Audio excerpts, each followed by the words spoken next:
Hello there, welcome back to another episode of World of Warships Legends with Ungani Titan. We're on the estuary map in domination mode in the U.S.S. Mahan, the Tier 5 American destroyer, which I've begun to play in favour of playing the Benson, because I just seem to have that little bit more success with the Mahan than I did with the Benson. I have the same captain actually on both. And it's a 4-circle domination mode, so you start off with a team in control of one capture circle each. So we have Charlie, the enemy of Bravo, and I'm going for Alpha. I'm supported by a destroyer, a cruiser, and a battleship. Teams are even enough. I mean, we have the extra cruiser, they have the extra destroyer. We have the same amount of battleships. No, they have 4 battleships. We have 3 battleships. Yeah. And we have extra cruisers. So I would have said the advantage was on their side. However, we've gone into Alpha. I know there are cruisers on the other side of that island. I've seen the airplane go up, but I've seen the shots come out. And there is the Emile Bertin. And I've already been slowing down, so that as soon as I think I'm going to be spotted, which is now, I just kick the smoke off. The Emile Bertin is mad, really. He's just steaming straight out in a straight line into the teeth of 3 enemy ships. Without immediate support. I mean, his support is 5 kilometers behind him. And therefore, he loses his ship. First blood to me. Kaiser was coming in support as fast as his boilers could propel him. But the trouble is now he's going to suffer the same fate. Okay, we've lost a cruiser to whatever destroyer is inside that smokescreen. And again, our cruiser was being equally stupid, because might be a cruiser captain thing, but anyway, he was sailing in a straight line against, well, 3 enemy ships, I suppose. But admittedly, the Kaiser wasn't in play at the start, but he was sailing in a straight line without changing his course or speed. And there was a perfectly good smokescreen that he could have sat at the edge of, or hidden in, because the battleship would still have been spotting, I think, the enemy targets. And now the Kaiser is coming out, and my torpedoes are looking good. But the Kaiser is giving broadside to the battleship, I think, more or less. Although he was hit by a different battleship, I think. That was somebody behind me that dropped that one on him. Anyway, I didn't get a torpedo strike. I could have gotten that kill. I would have gotten that kill if it wasn't for that battleship. But I can't complain to an ally. It's an enemy ship down. Although we're about equal on exchange, I come out of my smokescreen and I'm immediately spotted. So one suspects there's a sneaky Japanese destroyer around somewhere. Because whenever one is spotted and one cannot see anything, it's almost invariably a sneaky Japanese destroyer. I tend to get out spotted. Certainly by Japanese destroyers. A lot. So there he is. Vatsuki. And he's not shooting back, which is good. We'll take it. I don't know, I mean, you don't get shot back at that much by Japanese destroyers. I know they have poor guns, or they have certainly a reputation for poor guns. I've never actually played any yet. They certainly don't seem to shoot back a lot. This guy would eventually start firing. So whether it just takes a long time for Japanese guns to swivel around, and it's just the one gun, or what exactly, I don't know. Anyway, he's slowing down, and now he's stopped. And I've seen this a lot, where destroyer captains slow down to a stop before they launch their torpedoes. And I've never quite understood why they do it. Because it just makes shooting them a lot easier. And I don't see the advantage in the torpedo launching. Maybe they hit more often than I do. I don't know. But, you know, they just come out the same as anyway. Like, there's just, here's 3. Another 3 behind it. More or less on the same track. And what's the advantage? Anyway, we get a kill. Maybe somebody will explain to me in the comments. Is there a logic behind this? Like, is there a reason for it? Does it work? Should I try it? I don't see the logic myself, which is why I'm wary of trying it, because stopped means, as far as I'm concerned, easier to hit. I mean, there is a logic to varying your speed. So I often slow down when I see torpedoes or ships about to launch torpedoes at me, because the speed that the predictor will be indicating isn't exactly what I'm going to be travelling at in a second or two's time. Then where I really get screwed is when I forget to accelerate again. Because the momentary deceleration is good, but actually slowing down is bad. Now, at the other side of this island, there's a Pensacola and there's a battleship. I think the battleship's Coining. We'll find out in a moment. But the thing is, do I go left or right? Port or starboard? I think going to the left would be a bad idea, because I'd be alone on the other side of an island with a whole bunch of angry enemy ships. However, the Coining looks like he's going to come out. And if I can get close enough, we can launch some torpedoes. And he's going to be coming out into 2 friendly battleships. So he's going to have busier things to be worrying about besides me. Which is always of the good when you're in a destroyer, because not being shot at is actually very good. And I'm still not in range. So I was hoping I could slip in here by the edge of the island. Now I'm in range, now I'm spotted. Is he still accelerating? Just changing course. However, I've put on a second spread of torpedoes in case he decided to actually just leave, which would be the sensible thing to do. And I come around the other side to assist my battleship friend. First set didn't have much chance. I was also kind of half expecting the Pensacola to come out as well, because it makes no sense for one of them to come out if they both aren't in a position to shoot at the battleship. And I will concentrate fire on the Coining. Managed to just about get him with the tail end there with the torpedo right at the end of his ship. It has flooded, but he must immediately have clicked the repair, because he doesn't look like he's currently flooding.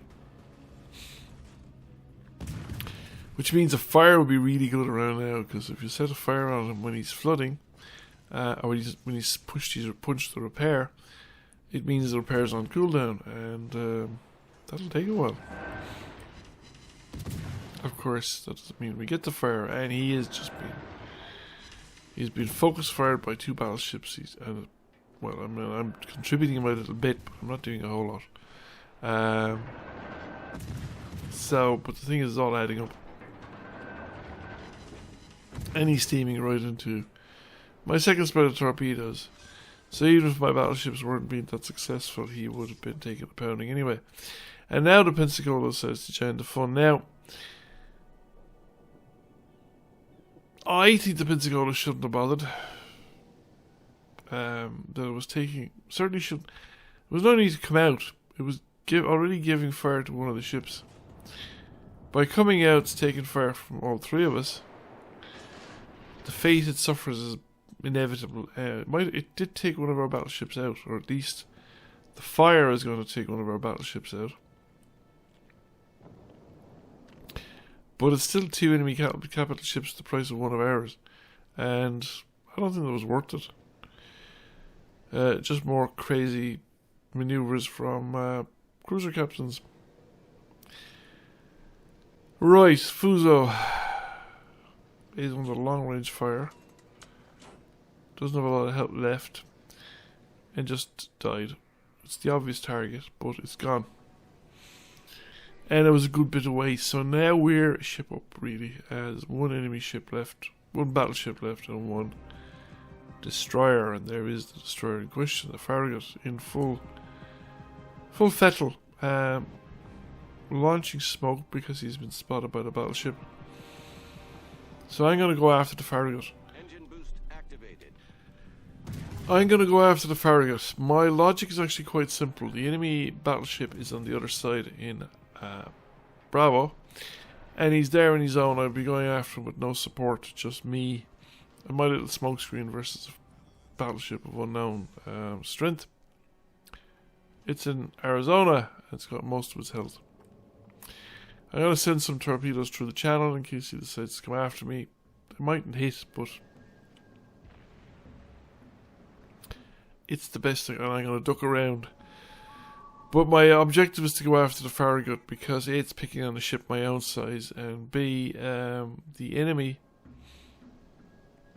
battleship, if he comes out, is going to be facing at least one friendly battleship, and very possibly two friendly battleships, depending on what direction the Byron there beside me is going to take. And the Farragut's in a smokescreen, so he is hidden, but I can sneak up on him because he won't see me coming. Quite literally won't see me coming because he's inside the smokescreen, and he's no means of detecting him and no ally which can point out. Now he kind of knows that I'm in my way in a general purpose kind of fashion, but the last time I was spotted by a friendly ship was down there in the channel between the two islands, which was quite a bit ago.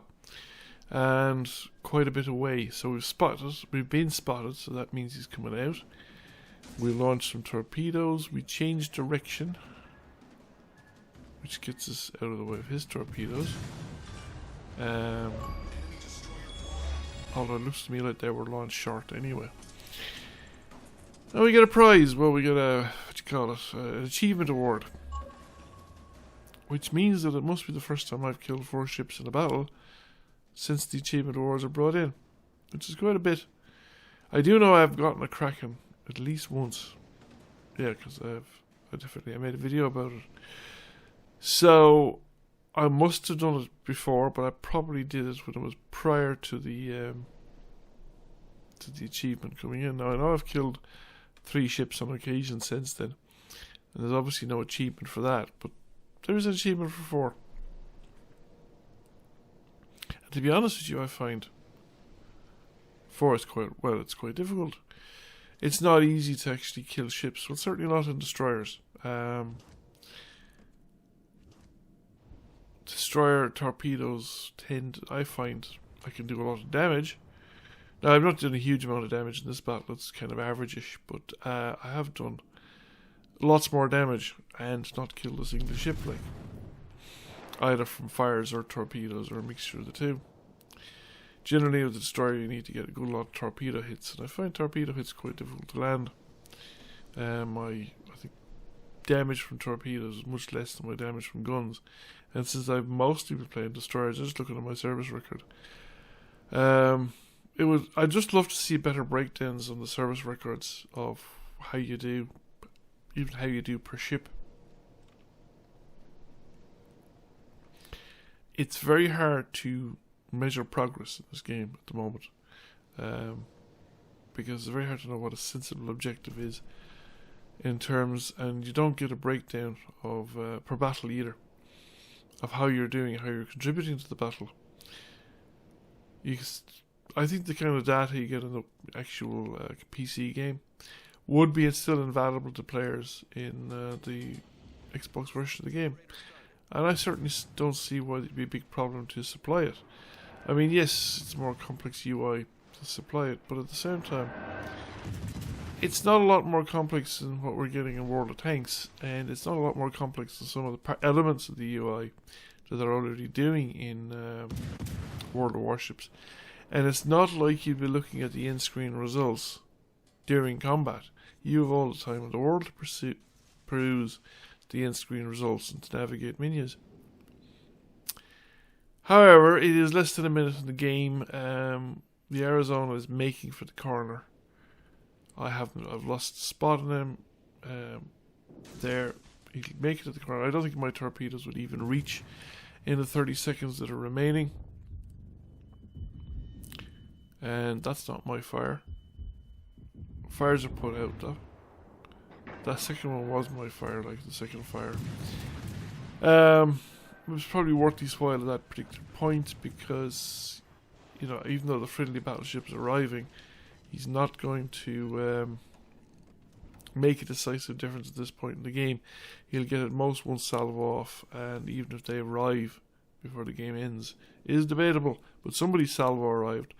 The Arizona, they did lose a big chunk of health right there at the very end. So the results time, well, I win a bunch of stuff in these monthly ops.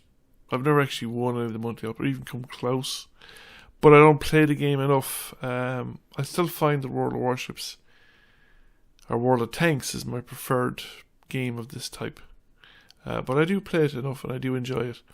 So we came number 1 by experience. We got First Blood, 41,000 damage, 169k in credits. Thank you for watching. I hope you enjoyed the video. If you did, please press like, comment, share. It really helps the channel out. And if you have not already done so, please subscribe to the channel. I will catch you all again soon. Bye for now.